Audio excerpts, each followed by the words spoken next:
Hi, I'm Oliver. Welcome to today's book discussion. By the way, you'll have to excuse my somewhat raspy voice. I think I'm coming down with something. I hate summer. I really do hate summer. Okay, so today I am actually reviewing a short novel. It's only one. And it's by Herman Melville, sorry. And I do have to come clean and say that I have never read Moby Dick. What can I say? I don't know if for American or Canadian this is a mandatory reading, but in French literature it certainly isn't. I was never forced to read it. The story never really interested me, quite frankly. Maybe one day, it's on one of those lists that you have to read if you like to read, like War and Peace and Anna Karenina and all of the Bible. I really do want to read the Bible.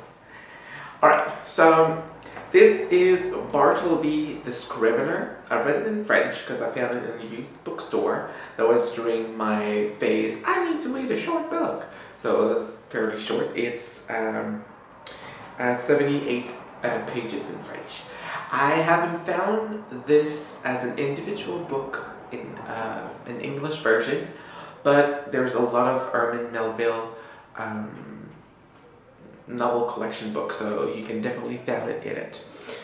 So, obviously this was not written contemporarily. It's an old novel. So it takes place in New York City, and it's about the job of a scrivener. What I'm assuming is a scrivener. So it's basically duplicating and copying by hand. So it's this guy who has this little business and who employs a couple of employees who do the job, and the two employees are kind of quirky. One of them is moody in the morning but fine in the afternoon. The other is fine in the morning but moody in the afternoon. One is fat, one is thin. It's like very Laurel and Hardy. And get it? Well, yeah. Maybe if you kids are too young, you won't get the Laurel and Hardy jokes, but I'm old, so I get it. And at one point, he decides to employ another person, the Bartleby in question. By the way, I'm really thinking it now, and I can't remember the name of the guy who tells the story. The guy who owns the business.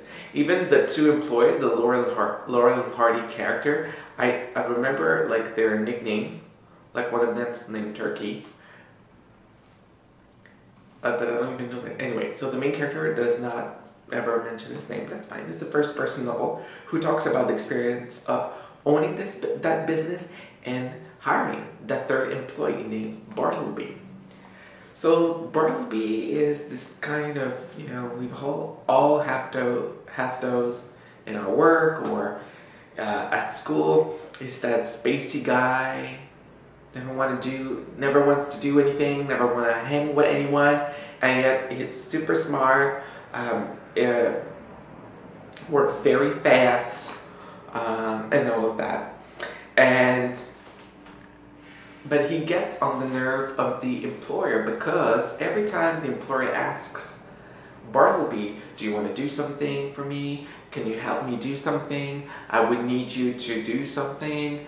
Bartleby always responds, I would rather not. I would rather not. I would rather not. It just sort of becomes a running gag. And then Bartleby does settle into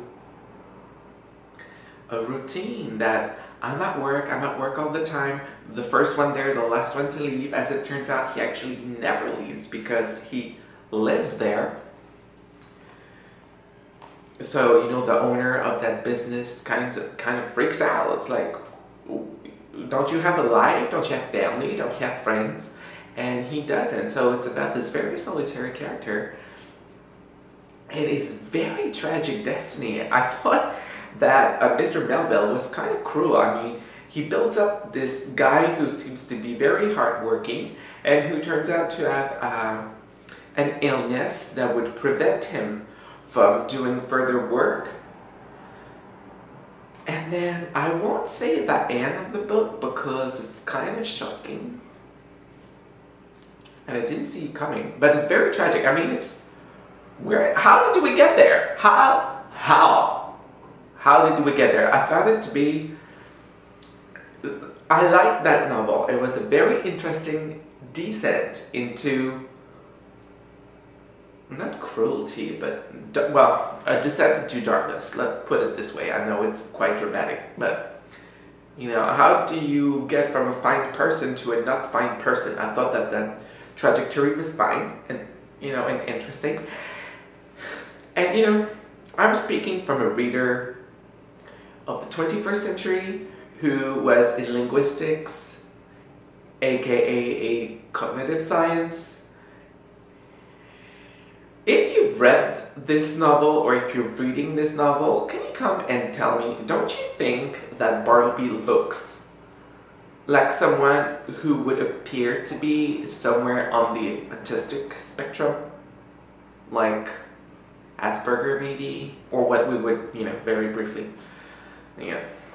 At first glance, I would consider this person to be Asperger-like. Which, it's never mentioned in this book, and understandably, I don't remember when this story takes place. I would assume late 19th century, well, no, early 20th century. So, I love when people move. Early 20th century, so, you know, they obviously did not have the same understanding of viewpoint. So it's never mentioned that this person would have, or would appear to have, you know, this condition. But, you know, this is something I'm extrapolating. I'm putting it out there. So there you go. So, as my first work by Herman Melville, I'll have to say that I was quite pleased. I found it interesting. The pacing was perfect. The pacing was perfect. I was kind of, you know, one hand was too short because that trajectory, you know, goes down very, very fast. But do I really want to read 500 pages about people who duplicate by hand important document? No. So 80 pages was just fine. So check it out. So there you go. Bartleby the Scrivener by Herman Melville. I liked it. So don't forget to subscribe to my YouTube channel. You can leave comments, check out my Facebook page, or tweet me on Twitter. Suggestions, comments are always welcome. So until next time, take care. Bye.